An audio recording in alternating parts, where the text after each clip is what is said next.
Hi everyone, welcome to MEG Marine, and thanks for joining me on one of the two happiest days in a boat owner's life, which is the day he buys a boat. The second happiest day in a boat owner's life is the day he sells it, so we'll see how much time we have between those 2 days. This is a boat that I just purchased. It's a 1994 Silverton 362 Sedan, so it's a 36-foot cabin cruiser. Big boat, biggest boat that I've ever owned. So it's an interesting project. I bought this from a gentleman who was being forced to return to Vietnam for some reason. He was from Vietnam, had been over here in the States for a while and was having to go back, and he needed to sell the boat. So I believe I got it for a price that's gonna give me some room to make some improvements and still sell it for a profit if I want to, or at least not be upside down in the boat. The boat's in pretty good shape. It's got twin engines, two Crusader 454 engines, 300 horsepower each, so 600 horsepower total. It's got V-drive transmissions. The engines run, transmissions work, everything works. Like I said, the boat's in relatively good shape, although the previous owner made some interesting modifications and he didn't really understand some things about how the boat worked. So he made some interesting additions, let's just say, that I'm probably going to end up undoing. He modified the electrical system a little bit, and I'm not sure exactly how it's working now or how well it's working. He was hard for me to understand because his accent was very thick. But anyway, so in this series we're going to be doing a series of videos where we tackle individual projects on this boat and kind of uncover what we've got and see what we can do to make things better, and yeah, learn to love our new boat. So let me grab the camera, we'll do a walk around, I'll show you what we've got, and then we'll get to work on some projects.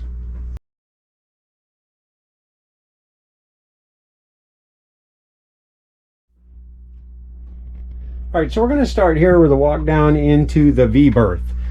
This is just how I got the boat, so everything you see in here is as we got it. The decorations, the pillows. So one of the interesting things that the previous owner did is he didn't really understand how the 12-volt system worked, and so rather than use the lights that were in the boat, he installed these strip LED lights everywhere in the boat. They're all over the boat. They work okay, I guess. I actually kind of like them here up here in the V berth, although I don't like them so much everywhere else. But anyway, so here's our V berth. Got a couple cabinets. Nice pair of underwear in there for us. Glad you left those. It's got a TV. The TV works. There's some of the electrical work that's been done. Like I said, a little bit of a mess in some places. As we walk back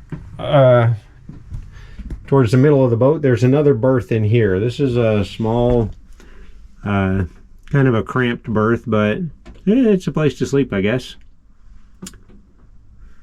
So yeah, got a couple cabinets in here.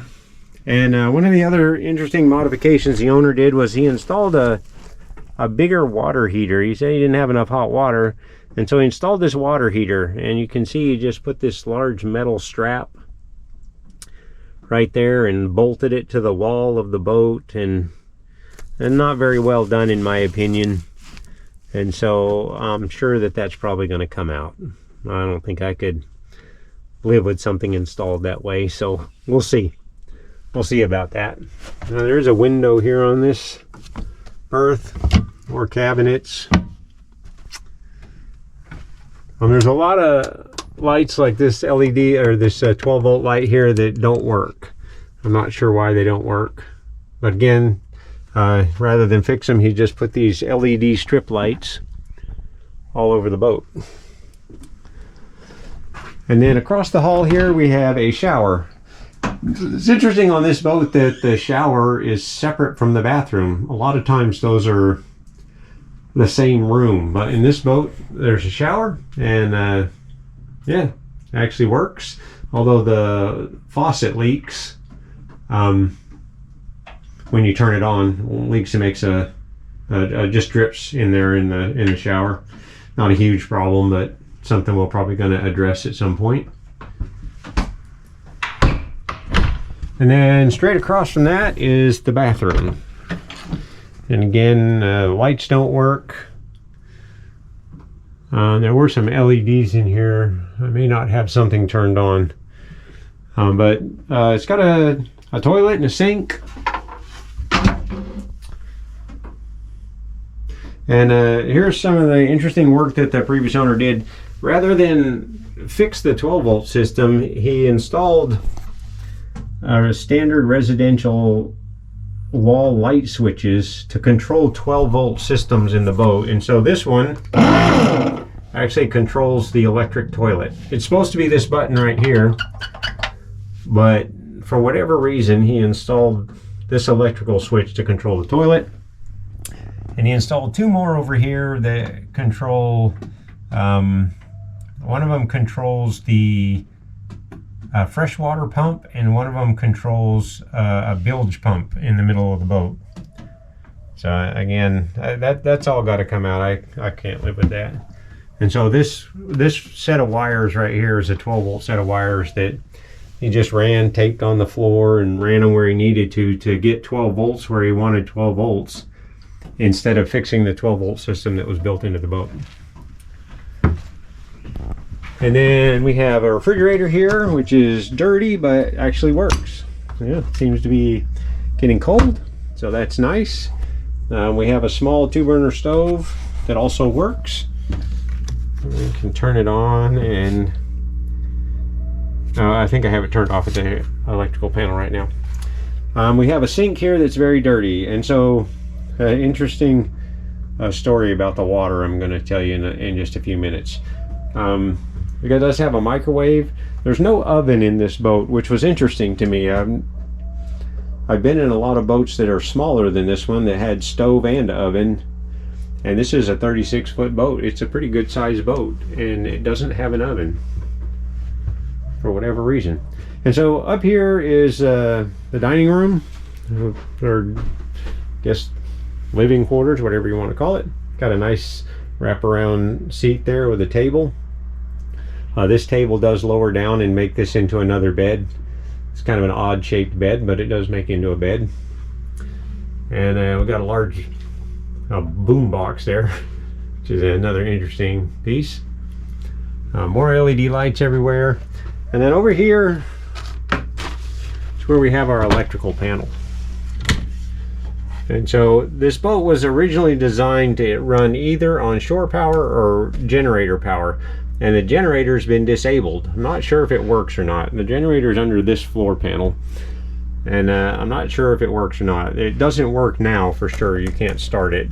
I don't know if I can fix it or not. I'm going to try though. It does have 2 air conditioners that both work, which is nice.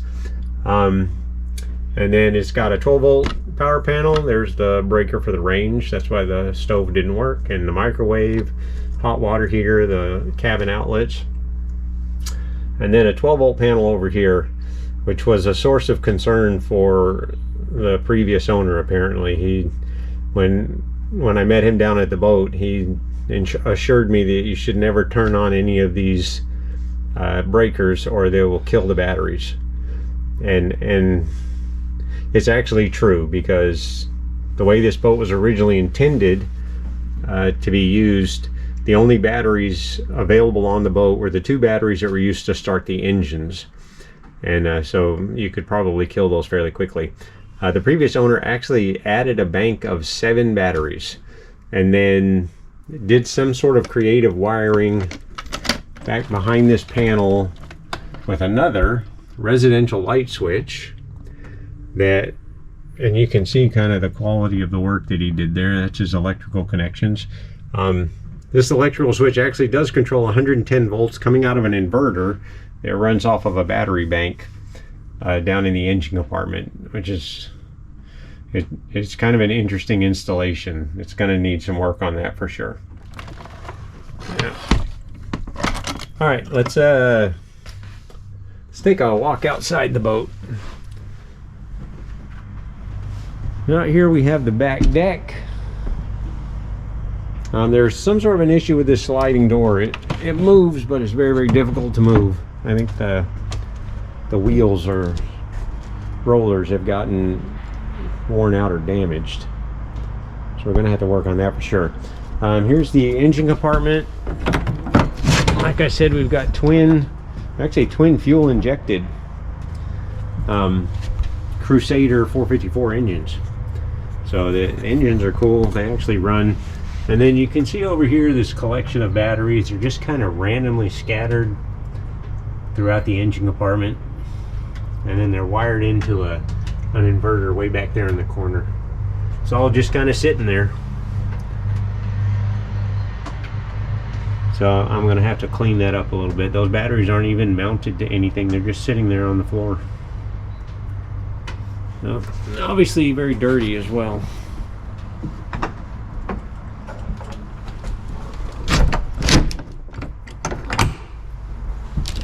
Then up the steps here, we have the fly bridge.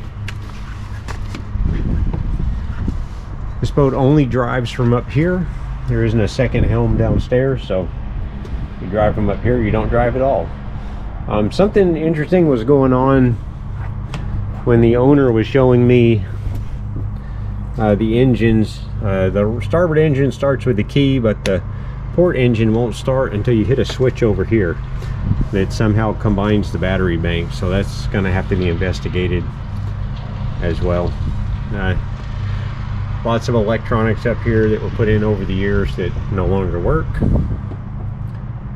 He had installed this GPS, this Garmin GPS, and he told me it actually works, although I have yet to see it come on. And there's our front deck.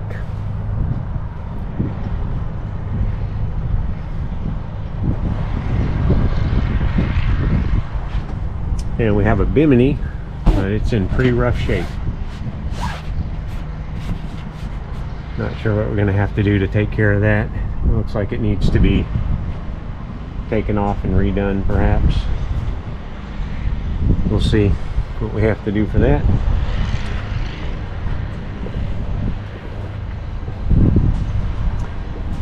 And so when I was talking to the owner about this boat, if you don't know about boats, there's typically three fittings that look, or three caps that look just like this.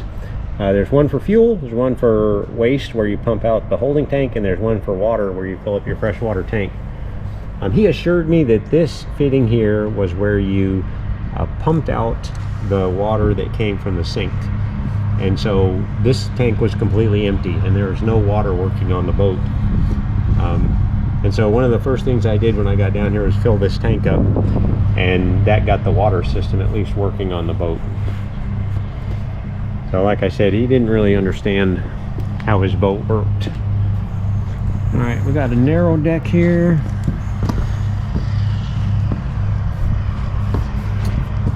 And back up here to the front of the boat. It's very, very dirty. And I noticed the other day when I was up here,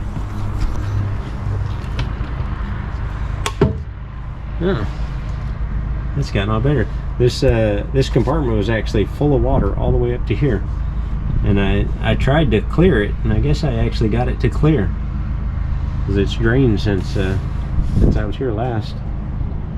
That's good. Yep.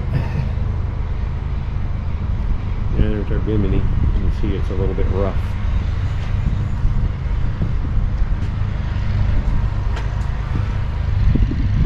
There's an interesting panel there. I think that's over the toilet. Not sure what that's for.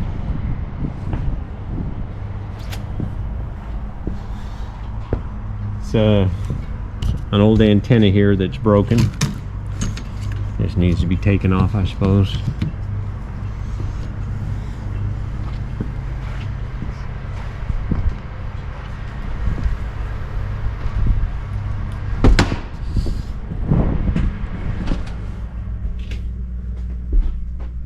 All right, so yeah, that's a walkthrough of our boat.